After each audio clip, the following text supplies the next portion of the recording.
미국 대법원이 폭탄을 터뜨렸습니다. 트럼프 행정부가 전 세계에 부과했던 관세, 이게 대통령 권한 밖의 위법 행위였다는 판결이 나온 거죠. 문제는 여기서 끝이 아닙니다. 법리대로라면 그동안 거둬들인 천문학적인 관세를 전부 돌려줘야 하는 상황이 된 건데요. 관세라는 돈줄이 막히면 빚더미에 앉은 미국 정부는 어떻게 될까요? 결국 국채를 더 찍어낼 수밖에 없고, 그러면 금리가 치솟으면서 빚내서 사업하는 기업들과 대출 안고 사는 서민들이 직격탄을 맞게 됩니다. 금리를 낮추려던 정부 기조와 정면 충돌하면서 미국 경제 전체가 뒤흔들릴 수 있다는 경고가 나오고 있는 거죠. 미국에서 관세를 매기는 권한은 원래 누가 갖고 있을까요? 바로 의회입니다. 세금을 걷는 것과 똑같은 논리죠. 국민의 대표인 의회가 승인해야만 정당하게 돈을 거둘 수 있는 겁니다. 그런데 트럼프 전 대통령은 이 원칙을 정면으로 뚫어버렸습니다. 국제경제비상수권법, 영어로 IEPA라고 불리는 비상조치를 끌어다 쓴 거죠.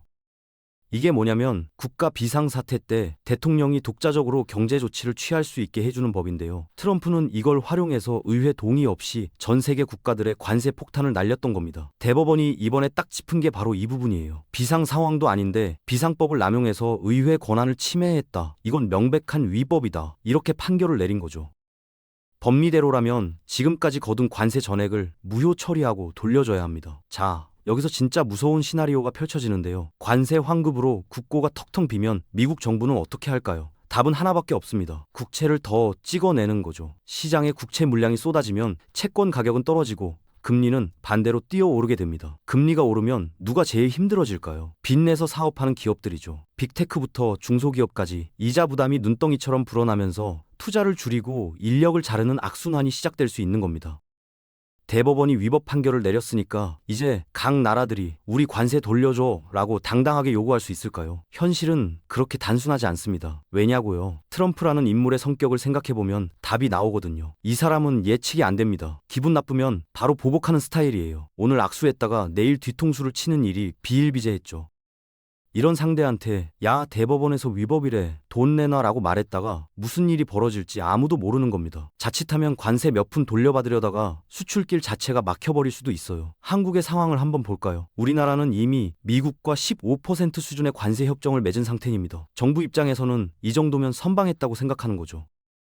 여기서 괜히 과거 관세 돌려달라고 목소리 높였다가 트럼프가 그래? 그럼 너희 25%로 올려줄게 라고 나오면 어떡합니다. 배보다 배꼽이 더 커지는 거예요. 그래서 한국뿐 아니라 일본, 유럽 동맹국들 대부분이 비슷한 계산을 하고 있습니다. 차라리 입 다물고 현재 합의된 관세만 내면서 조용히 지내자. 이게 속마음인 거죠.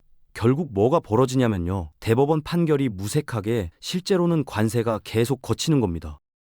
아이러니하죠. 법적으로는 위법인데 현실 외교에서는 아무도 이의를 제기하지 못하는 상황이 펼쳐지는 거예요. 트럼프의 무법에 가까운 강압적 리더십이 오히려 대법원 판결의 파장을 막아내는 방패막이 역할을 하게 된 셈입니다. 미국 재정이 파탄날 거라는 초기 우려는 이런 힘의 논리 덕분에 생각보다 제한적일 수 있다는 분석이 나오고 있습니다.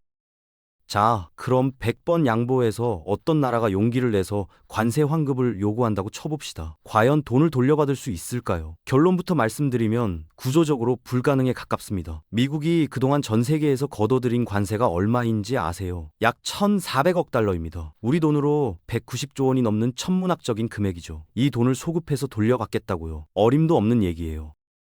왜 그런지 구조를 뜯어보면 이해가 됩니다. 미국으로 물건이 들어올 때 가격과 관세를 최종 결정하는 곳이 어디냐면요. 미국 무역대표부, 그러니까 USTR이랑 상무부입니다. 이 두 기관이 이 물건 관세 얼마라고 도장을 찍으면 그걸로 끝이에요. 그렇게 확정된 가격으로 물건이 미국 각 주 정부나 기업들한테 넘어간 거거든요. 이미 다 팔리고 소비된 물건들이에요. 이걸 어떻게 되돌립니까? 시간을 거슬러 올라가서 거래를 취소하고 돈을 빼내는 게 가능하겠어요. 물리적으로 성립이 안 되는 겁니다. 그래도 억지로 밀어붙인다면요. 예를 들어 한국이나 일본 정부가 아니 위법 판결 났잖아. 우리 돈 수십조 원 돌려줘 라고 강하게 나간다고 해봅시다. 미국이 뭐라고 할 것 같으세요? 간단합니다. 그래? 그럼 너희 물건 미국에서 못 팔게 해줄게. 이 한마디면 끝이에요. 미국 소비 시장이 얼마나 큰지 아시죠? 전 세계 기업들이 목숨 걸고 들어가려는 곳이에요. 그 시장 접근권을 잃느니 차라리 관세 좀 억울하게 낸 셈 치자. 이렇게 갈 수밖에 없는 거죠. 결국 힘의 논리 앞에서 법리는 무력해지는 겁니다. 그럼 중국은 어떨까요? 중국도 미국한테 낸 관세가 만만치 않습니다. 대략 3,400억 달러, 우리 돈으로 50조 원이 넘는 규모예요. 그런데 재밌는 게 뭐냐면요. 중국은 이 돈을 돌려달라고 시끄럽게 굴 생각이 별로 없어 보입니다. 왜 그럴까요? 중국 입장에서 계산기를 한번 두드려보면 이해가 돼요. 중국이 미국에 매년 수출하는 금액이 얼마인지 아세요? 5천억 달러가 넘습니다. 연간 대미 수출액에 비하면 관세 3,400억 달러는 솔직히 푼돈이에요. 이걸 돌려받겠다고 미국이랑 전면전을 벌이는 건 손해라는 계산이 나오는 거죠. 그럼 중국은 이 판결을 그냥 흘려보낼까요? 천만에요. 중국은 돈보다 더 값진 걸 노리고 있습니다. 바로 정치적 카드예요. 지금 중국 정부가 뭘 하고 있는지 보세요. 로봇, 전기차, 배터리 같은 첨단 산업에 미친 듯이 돈을 쏟아붓고 있거든요. 기업들한테 막대한 보조금 주고 국가가 나서서 기술 표준까지 정해주고 있습니다. 미국이 이걸 가만 보고 있겠어요. 당연히 이거 불공정 무역이야. 보조금 당장 중단해 라고 압박하겠죠. 근데 이때 중국이 꺼내들 카드가 생긴 겁니다.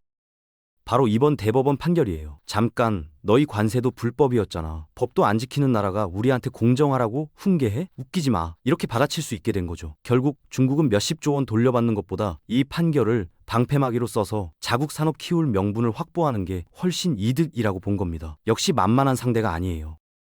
트럼프가 왜 이렇게 무리하게 관세 정책을 밀어붙였을까요? 단순히 무역 적자 줄이려고요. 그건 표면적인 이유에 불과합니다. 진짜 속내는 훨씬 더 거대한 그림이에요. 바로 전 세계 금융을 완전히 장악하겠다는 겁니다. 이게 무슨 말인지 차근차근 풀어볼게요. 미국의 가장 큰 고민이 뭔지 아세요? 빚입니다. 미국 국가 부채가 지금 35조 달러를 넘어섰어요. 이 어마어마한 빚을 감당하려면 계속 국채를 찍어내야 하는데 누군가는 이걸 사줘야 하거든요. 그동안 가장 큰 손이 누구였냐면 중국이었습니다. 그런데 중국이 요즘 미국 국채를 슬슬 팔아치우고 있어요. 미국 입장에서는 불안하죠. 그래서 트럼프가 생각해낸 게 뭐냐면요. 중국 없이도 국채를 소화할 수 있는 구조를 만들자는 겁니다. 어떻게요? 동맹국들한테 떠넘기는 거예요. 관세로 압박해서 협상 테이블에 앉히고 그 대가로 미국 국채 사라고 강요하는 거죠. 한국, 일본, 유럽 같은 나라들이 미국 채권을 꾸준히 사주는 환경이 만들어지면 어떻게 될까요?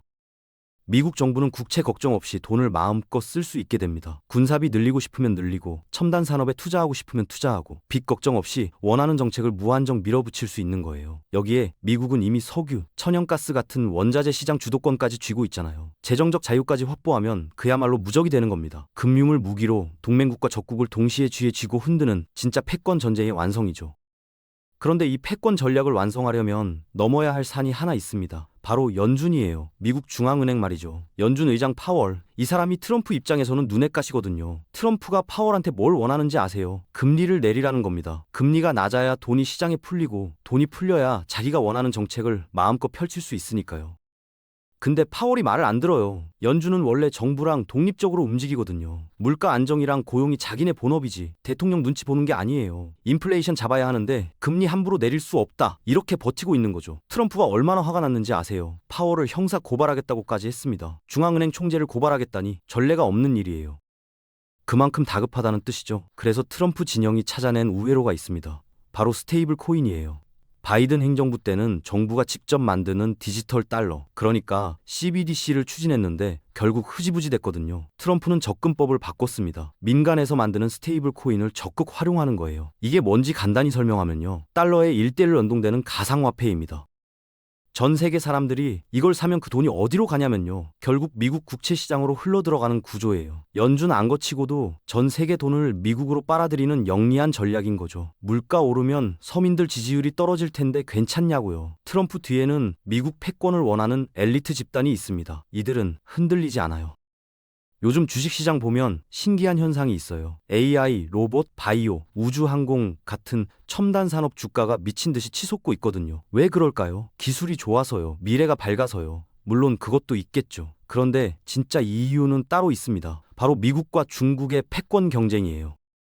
두 나라가 지금 뭘 하고 있는지 아세요? 미래 기술 주도권을 절대 안 뺏기겠다면서 서로 미친 듯이 돈을 쏟아붓고 있습니다. 미국이 AI에 수백억 달러 투자하면 중국도 질세라 더 많이 투자하고요. 중국이 로봇 산업에 보조금 퍼주면 미국도 가만 안 있죠. 국가 재정을 끌어다가 해당 산업에 밀어넣는 거예요. 금 가격도 마찬가지입니다.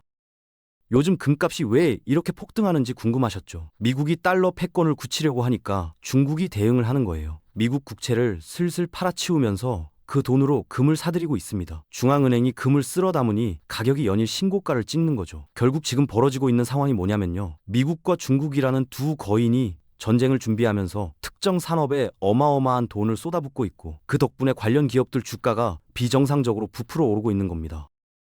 투자자 입장에서 이걸 정확히 읽어내야 해요. 이 산업이 정말 실력으로 오르는 건지 아니면 강대국들의 돈 풀기 모멘텀이 밀어 올리는 건지 착각하면 큰 코 다칩니다. 그런데 여기서 문제가 생깁니다. 아까 얘기했던 대법원 판결 기억나시죠? 관세가 위법이라는 그 판결이요. 이게 첨단 산업 육성의 직격탄이 될 수 있어요. 왜냐고요? 트럼프 행정부가 AI니 로봇이니 하면서 천문학적인 돈을 쏟아부었잖아요. 그 돈이 어디서 나왔을까요? 상당 부분이 바로 관세에서 나왔습니다. 전 세계 국가들한테 관세 때려서 걷어들인 돈으로 첨단 산업에 투자한 거예요. 근데 그 관세가 위법 판정을 받은 거잖아요. 법리대로라면 그 돈을 다 돌려줘야 하는 상황인 거죠. 돈줄이 끊기는 겁니다. 물론 아까 말씀드렸듯이 현실적으로 환급이 쉽지는 않아요. 하지만 불확실성 자체가 문제입니다. 시장이 제일 싫어하는 게 뭔지 아세요? 불확실성이에요. 미국 정부가 약속한 대로 계속 돈을 풀어줄 수 있을까? 이 의문이 생기는 순간 투자자들은 불안해지기 시작합니다. 자금이 부족해진 미국 정부가 어떻게 할까요? 결국 또 국채를 찍어내거나 아니면 동맹국들한테 더 무리한 청구서를 내밀어야 해요. 어느 쪽이든 순탄치 않죠. 지금까지 로봇 주식, 우주항공 주식 들고 계신 분들 잘 들으세요. 이 산업들이 오른 이유가 뭐였죠? 미국과 중국이 확실하게 돈을 풀어주겠다는 약속 때문이었잖아요. 근데 그 약속이 흔들리면요. 주가는 순식간에 급락할 수 있습니다. 장밋빛 미래만 보고 올인하는 건 정말 위험한 투자예요. 정부 지원이 끊기는 순간을 항상 경계해야 합니다. 지금 미국과 중국 관계를 보면 이상한 점이 있어요. 분명히 서로 으르렁거리는데 진짜 전면전은 안 벌이거든요. 왜 그럴까요? 양쪽 다 아직 준비가 안 됐기 때문입니다. 싸움을 하려면 상대방 숨통을 끊을 수 있는 체력이 있어야 하잖아요.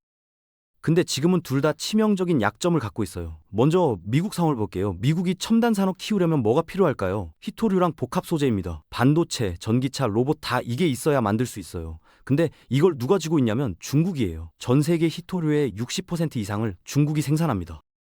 미국이 아무리 으스대도 이 공급망을 당장 끊을 수가 없어요. 중국 상황도 만만치 않습니다. 중국의 약점이 뭔지 아세요? 에너지예요. 중국은 석유랑 천연가스를 러시아한테 엄청나게 의존하고 있거든요. 근데 요즘 러시아가 묘한 움직임을 보이고 있습니다. 미국이랑 뭔가 협상을 하고 있어요. 영토 문제도 있고 금융 제재 해제 문제도 있고 러시아가 미국 쪽으로 기울면 중국은 에너지 수급에 큰 타격을 입게 되죠. 그래서 중국도 섣불리 미국을 자극 못하고 눈치를 보는 겁니다. 결국 지금 벌어지는 게 뭐냐면요. 양쪽이 주먹을 휘두르기보다 삿바 싸움을 하면서 시간을 벌고 있는 거예요. 이 탐색전 기간 동안 양국이 막대한 유동성을 풀고 있고 그 덕분에 주식시장이 일시적으로 호황을 누리는 겁니다. 하지만 이게 영원할까요? 전문가들은 미국이 동맹국 자본을 완전히 장악하는 중간선거 이후 그때 가서야 진짜 2차 금융전쟁이 시작될 거라고 봅니다.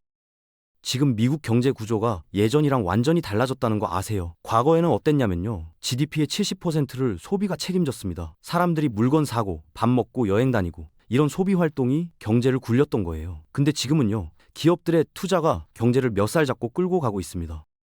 무슨 투자요? AI죠. 빅테크 기업들이 AI 기술 우위를 선점하겠다고 천문학적인 돈을 쏟아붓고 있어요. 데이터 센터 짓고 반도체 사들이고 인재 영입하고 이 투자 규모가 어마어마합니다. 문제는 이 돈이 다 어디서 나오느냐예요. 자기 돈이 아닙니다. 빌린 돈이에요. 빚을 내서 투자하는 거죠. 이게 뭘 의미하냐면요. 지금 미국 주식시장은 역사상 금리의 가장 취약한 구조라는 겁니다. 금리가 조금만 올라도 이자 부담이 폭발하면서 투자가 멈춰버릴 수 있어요. 그래서 연준이 금리 인상을 주저하는 거예요. 물가가 좀 높아도 참는 거죠. 투자가 망가지는 게 더 무서우니까요. 근데 여기서 역설적인 상황이 벌어집니다. 만약 고용지표표가 좋아지면 어떻게 될까요? 2, 3개월 연속으로 일자리가 늘어났다는 뉴스가 나오면요. 연준 입장에서는 경기 회복됐네.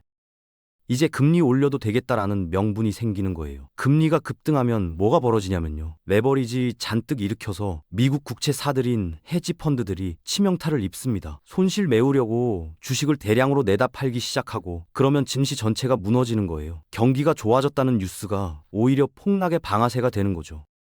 정리하겠습니다. 지금 우리가 살고 있는 투자 환경은 45년 만에 찾아온 기형적인 구조입니다. 소비가 아니라 투자가 경제를 끌고 가는 시대예요. 경기가 나빠 보여도 주가가 오르고 경기가 좋아지면 오히려 폭락할 수 있는 역설의 시대죠. 특정 테마주의 장밋빛 미래에 현혹되지 마세요. 미국과 중국의 패권 다툼이 언제 탐색전을 끝내고 진검승부로 넘어갈지, 고용지표가 언제 금리 발작의 방아쇠를 당길지 이 타이밍을 예의주시하면서 시스템 리스크를 방어할 수 있는 유연한 포트폴리오 전략, 그게 지금 우리에게 필요한 전부입니다.